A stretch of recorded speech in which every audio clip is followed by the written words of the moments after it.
Assalamualaikum warahmatullahi wabarakatuh. Halo semuanya, perkenalkan nama saya Bintang Aidil Rizky dengan NPM 2478306. Dan di video kali ini saya akan menjelaskan tentang analisis implementasi hak dan kewajiban sebuah warga kenegaraan dalam kehidupan sehari-hari. Dan ini adalah tugas mata kuliah kewarganegaraan. Tanpa berlama-lama lagi, mari kita lanjut ke pembahasannya. Let's go. Yang pertama, pilih salah satu contoh kasus nyata di masyarakat. Itu yang berkaitan dengan hak dan kewajiban warga negara adalah dalam kasus ini saya memilih untuk mengambil kasus tentang hak dan untuk mendapatkan akses pendidikan di daerah terpencil terpencil di Indonesia, dan di mana beberapa warga sulit untuk mendapatkan fasilitas pendidikan yang memadai gitu. Dan yang kedua adalah jelaskan secara mendalam mengenai hak dan kewajiban apa saja sih yang terlibat dalam kasus tersebut. Dan ini adalah jawabannya. Yang pertama, hak dalam kasus ini, hak warga negara yang terlibat adalah hak mendapatkan pendidikan yang tercantum dalam Undang-Undang 1945 Pasal 31 yang berisikan setiap warga negara berhak mendapatkan pendidikan yang layak. Dan yang kedua adalah kewajibannya. Kewajibannya adalah untuk pemerintah bisa menyediakan fasilitas pendidikan dan memastikan akses merata gitu Pak. Jadi masih merata untuk warga negara juga terpenuhi gitu. Dan kewajiban untuk warga negara itu memiliki kewajiban untuk memanfaatkan fasilitas pendidikan dengan baik dan menghormati hukum di Indonesia gitu Pak. Dan yang ketiga itu adalah analisis peran pemerintah dan warga negara dalam memastikan hak tersebut terpenuhi dan kewajiban itu dilaksanakan. Dan apakah pemerintah dan warga negara telah menjalankan tugas mereka dengan baik? Jawabannya adalah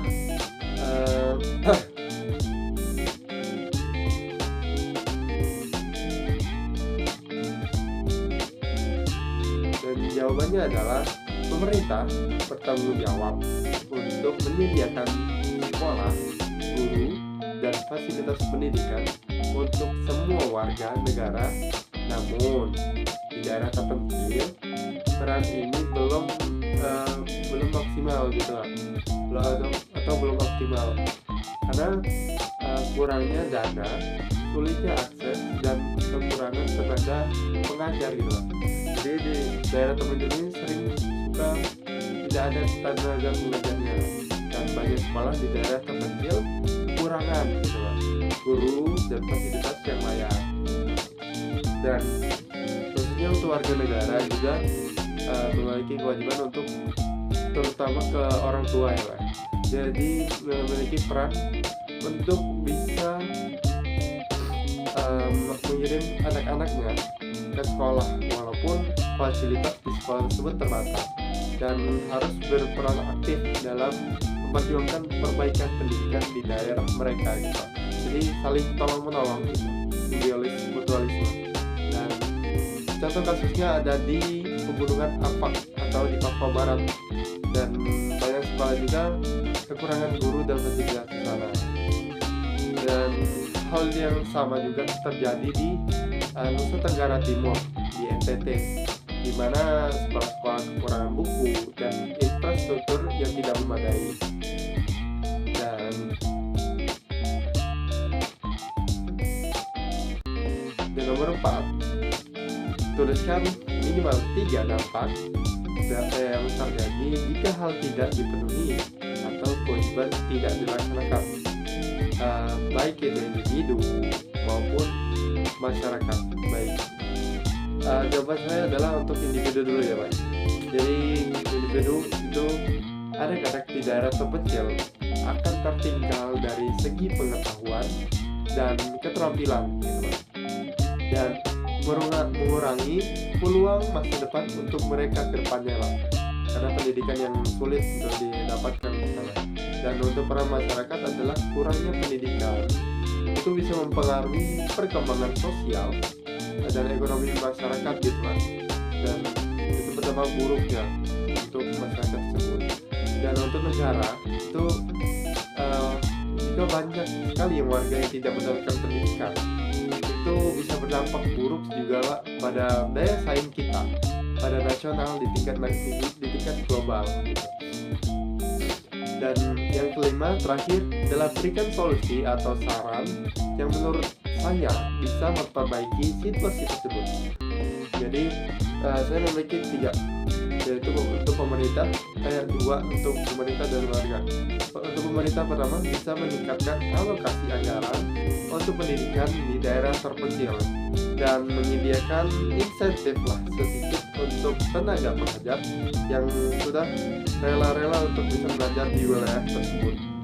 Dan untuk warga, saya menyarankan untuk perlu dilibatkan dalam program-program literasi dan penyuluhan pentingnya pendidikan, karena warga ini bisa untuk berperan aktif dalam pendidikan di daerah tersebut, dan meningkatkan akses teknologi untuk warga negara. Untuk pendidikan itu meningkatkan akses teknologi dan penggunaan internet di daerah terpencil.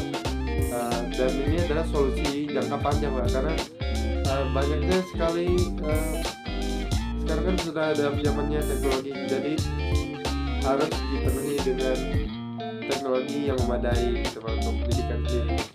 Dan saya menemukan 2 referensi, yang pertama dari buku dan 2 dari situs website. Dan dari buku itu saya mengambil dari yang berjudul Hak Asasi Manusia dalam Hukum Nasional dan Internasional oleh Jim Lee Ashidik. Buku ini membahas hak dan kewajiban warga negara serta peran pemerintah dalam menjamin pemenuhan hak-hak tersebut, khususnya dalam konteks hukum di Indonesia gitu. Dan yang kedua, saya mendapatkan artikel di Kompasiana yang berjudul Pendidikan di Daerah Terpencil dan Masalah dalam Solusi tahun 2023.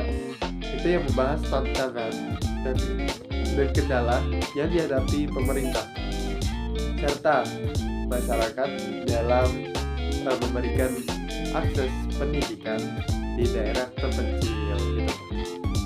Baik, itu saja yang bisa saya sampaikan. Kurang lebihnya mohon maaf kalau ada salah kata dan penjelasan yang kurang jelas. Saya mohon maaf. Saya akhiri. Wassalamualaikum warahmatullahi wabarakatuh. Sampai jumpa.